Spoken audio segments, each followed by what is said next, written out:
Alpha. Omega.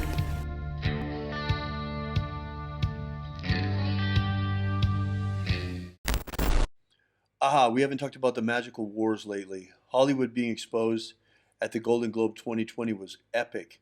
It looks pretty positive for us lately. I'd like to have your opinions on this. Oh, sure. I'll be happy to talk about it. We are smack dab in the middle of a magical war, and we are invaded by demons like you wouldn't believe. They have been pouring through, and they've got a foothold here. Okay, take for example. I mean, this is like classic. I've been telling people for this for months and months and months at our morning rituals. We're invaded by demons. Many of our leaders, politically, industrially, uh, even spiritually, all of these leaders, not all of them, but many of them are demon possessed Yes. and are being motivated and moved by these demons without even realizing it. They're not completely unaware of it. But right now, there's an incredibly great example of this. Yes. Go watch again the State of the Union message. But instead of watching Trump and his speech, watch Nancy Pelosi behind. Oh, yes. She becomes more and more and more agitated. By the end of the speech, she can't control the demon at all anymore. It's totally controlling her. Yes. She's doing things that make her look so bad that if she were consciously aware of what she's doing, there's no way she would be doing that. I mean, come on. How many times does she have to see herself lick her dentures in public on camera before Right. she starts figuring out that the poly grip she's using is It's not out? working. It's, gosh.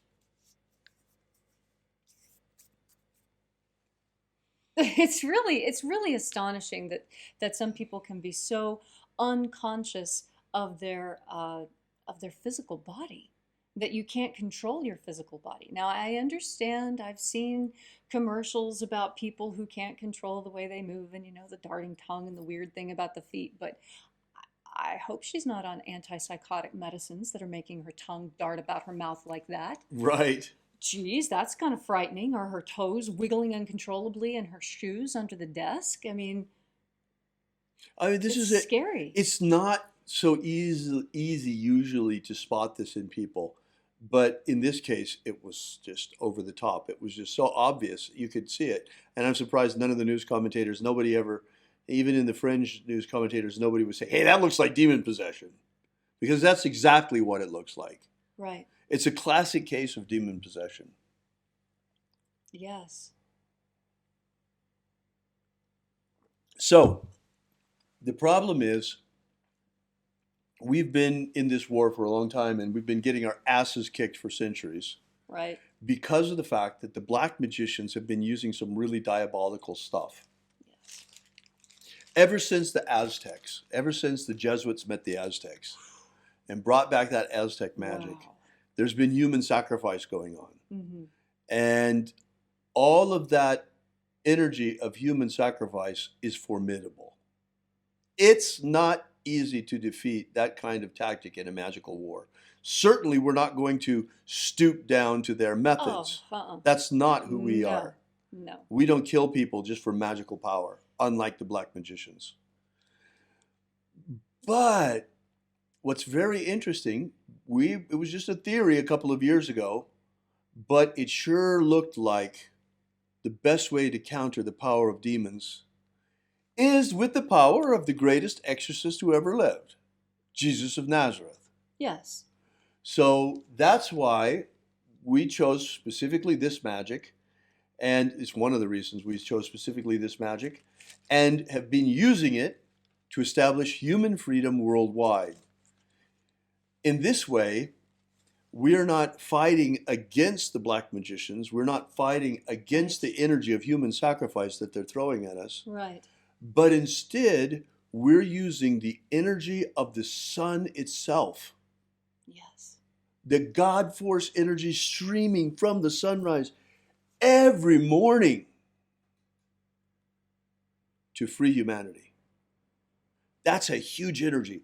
The energy of sunrise, harnessed using the magic of Jesus, is strong enough to defeat the human sacrifice of the black magicians.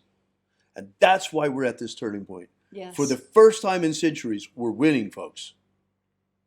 We are winning this war. We're kicking their butts instead of the other way around for a change. And we see that all over the place. And another thing is that, another thing that we have noticed is that everything that we have asked for in the morning rituals has happened. Yes. Every single thing. Yes. It's almost spooky. We're very careful with what we ask. We're very careful what we ask. Oh, thank you so much, Irene. She says, you guys so rock. Golden Dawn will win. Thank you. That's so sweet. It's not just the Golden Dawn. We have powerful, powerful allies. There are Christian prayer warriors across the nation that are praying for the freedom of our country and the success of our country, and that things will go well. But we're doing the best that we can too. We were talking about it this morning. I was asked by Leo Zagami online. You may have seen the figure, the episode. He asked me, "Well, is prayer not enough? Why magic?" Right. Of course, prayer is great, but that's like asking, "Isn't the infantry enough? Why do we need an air force?" Right. Because really, that's where the magic of Jesus does come in, because it's the magic of the angels, of the legions of angels that he commanded. Yes. And they're here. They come every morning. Every single day they're here. We live in the presence of those angels all the time here at Columenge. They come and they go constantly. And we're in communication with them. So, yeah, the Christian prayer warriors, they're the infantry. We're the Air Force. When they get pinned down, that's why we need good intel. We need to know what's happening where and when our magic is most effective. That's right. So we can act to help. In the moment. And luckily, we've been given really, really good intel lately. And we've been very, very effective because of it. And we finally got enough power to overcome the energy that the black magicians keep throwing at us. Yes. That's the best news. Right. It's incredible. I mean, go look and watch the movie They Live. Yes. It's a good one. We tried in our last video to include a short section of it, and they copyright struck us immediately and slammed the video down off of Facebook like you wouldn't believe. But yeah, take a look at They Live. It's very, very interesting because that's kind of similar to what we've got. We have these demon-possessed people that are walking among us looking like normal folks. When they're not. Right. There's very, very little of them that is left. In some of these people, there's only the demon left. And you can really see it in those people. And some of these people, most of the time, they have the demon under control. But in extreme circumstances, like what happened the other night with Nancy Pelosi was not in control at all. The demon was in control of her. Absolutely. She was being ridden right there in front of us. Right. Now that's something that's very different too. This concept of being ridden actually has no place in high magic. Right. This is a voodoo concept, folks. The voodoo practitioners use magical methods in order to be ridden by the lower, where they lose control completely and the lower are just manipulating them. They become totally the instrument of the lower. Right. Well, the Golden Dawn actually prohibits this. Yes, specifically. Specifically, that we swear not to put ourselves in such a passive state that one will lose the power of their will in the moment. So they were thinking more about mesmer and that sort of thing at the time. Right, right. But it fits very well with the voodoo craze that's going on. Was going on. Was going on in Wicca, especially. Yes, especially in Wicca. Yeah. And it's really because they have this concept in Wicca of drawing down the moon and drawing down the power of the goddess and the god. Well, that's fine if what you're doing is using a technique like the Assumption of God forms in the Golden Dawn. And then at the end of it, you take them back off. But these people putting on these God forms and never taking them off, and they're doing it not like we do, interacting with the God forms, but they're doing it like the voodoo practitioners do, allowing themselves to be ridden. Yes. Causing all kinds of problems. Yes. And it's really leaking out into Wicca and causing problems because They don't understand that, and I'm going to let a little secret slip. Almost all the founders of Wicca were Golden Dawn practitioners.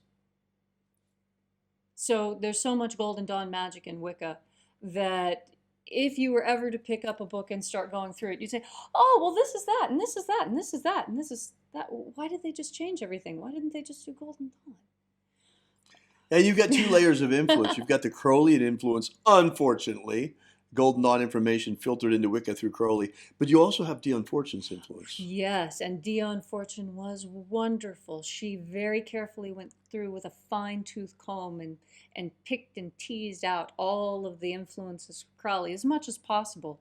And that influence, which seemed too deeply ingrained, she showed how it was not only fully borrowed, but it wasn't even his idea to put it in there. Many of the greatest ideas that what's his name had were actually, of course, stolen from people that he worked with. Without, and that's the other thing we always recommend, is that when you learn something, you take the time to tell people where you learned it. Right. Because unless you start talking about, well, with people who are interested, of course, when you start talking about, well, I do Golden Dawn magic and this, that, and the other with select people, which you can do, it's important that when you give them an idea, that you give them a name that they can go to, so that if they decide that they want to do research on things that maybe you're not even interested in, you've given them something more to go on. And Dion Fortune, absolutely incredible woman. She was a formidable force in at least 3 different magical traditions that I know. Also, she brought very much psychology to magic Yes, she did. and was a profound influence on Rigardi. Yes. Rigardi, after his split with Crowley, oh gosh, you probably have heard about this, but I've never told the story on camera before, so I actually will tell the story now. Israel Rigardi, as a very young man, went to become the personal secretary of Aleister Crowley. And while he was there, of course, he wound up getting raped by Crowley, and a whole lot of things happened, and wound up with Stockholm Syndrome. And by the time, like so many people in sadomasochistic relationships. Oh, yes. And then at the end, when the whole thing, Crowley basically threw him out on his ass. He just had enough of him, and see you later, goodbye, whatever you're going to do, I don't care. Right. And after that, Rigardi was crushed. And he spent about 6 months recuperating in the home of Dion Fortune. So that was where he first came into contact with the psychological side that was to affect him so profoundly, in addition to the Golden Dawn. Rigardi came into contact. Rigardi, right, came into contact through Dion Fortune. Yes. Right, with the psychological material. And that eventually wound up with Rigardi becoming a chiropractor, as a doctor of chiropractic, as well as a Reichian therapist.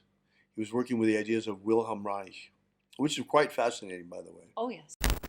SCIFER, Frater Archimedes says, I'm assuming that questions asked are only to be about neo-magic only. What is neo-magic? That's a good question. Yeah. Neo-magic. Are you talking about the Matrix? Or New Golden Dawn, Neo Golden Dawn? By the way, I'm really glad that this came up. This is quite interesting. Karen then says neo-shamanism. We're really not sure what he meant. I'm sure he'll clarify for us what the question actually was. But it's interesting because Leslie and I were just talking about this just before we came on camera. Class, yes. Yeah, because we've been really very much at a loss to describe what it is that we do outside every morning in our daily ritual. Mm-hmm. Because it certainly looks like nothing of Christianity that we've ever seen before. Right. And yet it comes from the original Christian sources. So in fact, it's archaic. Yeah, it's archaic. It's the magical bit that was repressed in the 3rd century and gotten rid of, and they didn't want it, and now it's back. Right. So what else came back? Right.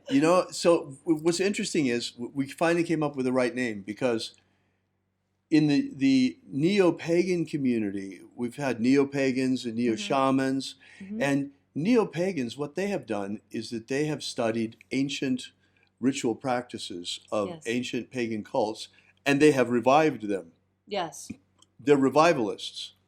Well, Leslie and I are also very much revivalists. We are Hmm. reviving the ancient magic of Jesus of Nazareth as it was taught back then, and we're reconstructing it very carefully Yes. to what we believe is as close to the original as possible. Yes. And we're reviving it, invoking the 12 every day, invoking the 12 watchers every day, and Hmm. invoking all of the energies of the treasury of light every day in order to really activate again the magical egregore before we start communicating the baptisms of the system on a wide basis. Right. So we've noticed, hey, look, this is so similar to what the neo-pagans have been doing. And so I thought of it and I think, hey, it would actually be a very good idea Yes. that we call what we're doing out there Neo-Christianity. neo-Christianity. Yes. Because just like the pagan tradition that I come from, where you carefully scan the anthropological records and you go through the museums and you look for the old leftover, the original spells, the original rituals written in the original languages, translate it, dust it off, try it out. I did that with a lot of paganism, a And lot now of we're doing it with neo-paganism. Christianity, with It's Christian magic. fantastic, and it works just the same way. It's just as effective, and dipping into these energies that haven't been worked with in hundreds and hundreds of years feels so nice because it's like drinking water from a very, very deep well. And when you see it, the water it has a blue tint to it because it is so clean and so pure and so prehistoric and preserved. It looks different from all the other water on earth. That's how this magic is to me. It's really amazing. And the opening of the treasury of light is amazing in and of itself. But the real beauty of this system is the baptisms.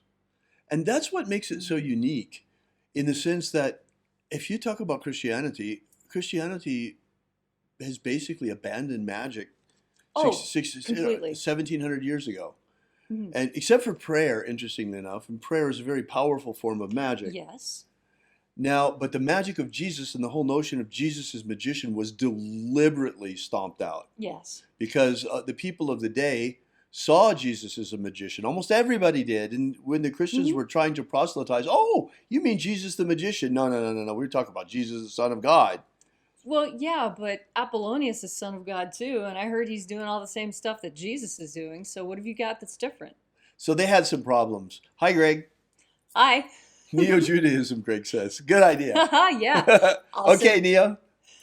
Or Neo Judaism. That's great. Oh, that's great. Neo Christianity. Yeah, Neo Christianity. Why not? Uh, I like it. It's a very mhm. accurate description because Neo Christianity carries with it the idea of the revival of an ancient practice Mhm. and the reconstruction of ancient rites. And that's exactly what we're doing. Yes. Yes, it is. And it needs to be done. Christianity has many times over gone into new areas and absorbed new techniques into Right, itself. And this is no different, except this is more like Christianity coming home to right. its actual roots. You know, I like the idea of Neo Christianity because, in contradistinction, because, for example, in the Bruce Codex, there's absolutely nothing about the Eucharist ritual. Never, nothing, Not at nothing, all. It's nothing. not. It's completely missing. It's just not there. Instead, there are other sacraments: Oh, yes. the baptism of the waters of life, the Hmm. baptism of fire, the baptism of the Holy Spirit. These are the three primary sacraments of Neo-Christianity. Yes. It's very exciting. It is indeed, especially now that we come up with the name. Right. Well, because naming things is important. In fact, naming things is the first way that language really became established. Right. You know, what is that? Well, it is called this. Well, how did you come up with that name? Well, I don't know. Well, they say that because everyone says, well, the neo-pagans, it's not like original paganism, it's new, it's neo-paganism. Right, right. Okay, fine. Well, then what are you supposed to call a religion that was a part of Christianity 2,000 years ago and yet has been missing for, say, a millennia and a half? Right. So and is reconstructed and revived. Obviously, it's neo. Yes. So, neo-Christianity. Well, that's about it. Thank you so much, folks. Really appreciate your being here. And remember, have faith and expect a miracle. May your magics work better than expected.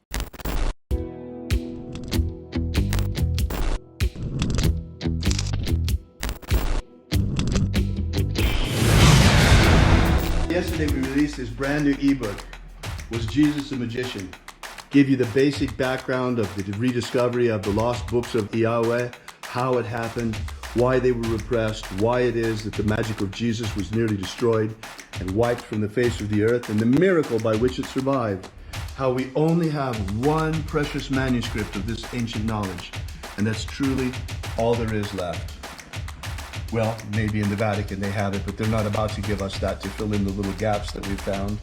So be sure to make sure you download this. You don't want to miss this. You can get it for free for now at thesecretsofjesus.com. Thesecretsofjesus.com. Are you familiar with the Rosem Cruiser with what's his name? He's popular in the States. He's the president or the Emperor. Imperator. The president. Emperor. Imperator. From the Golden Dawn. What's his name? Oh. David Griffin holds this position as Emperor. Imperator. David Griffin. David Griffin. David Griffin. Dave the Griffin. David Griffin. Have David Griffin. I saw an email yesterday that he sent out about, there's a magical war going on. The Mage War. Demons of the infernal realm. All of them. There is really a magical war going on. The Mage War. There is a guy called David Griffin who is heading all these magicians. David Griffin is S.L. McGregor Mather's present successor. David Griffin. David Griffin. David Griffin. Dave the Griffin. I'm Golden Dawn Imperator David Griffin. David Griffin. David Griffin. David Griffin. Dave the Griffin. Now David Griffin. There's a magical war going on. So there is really a magical war going on. Alpha. Omega.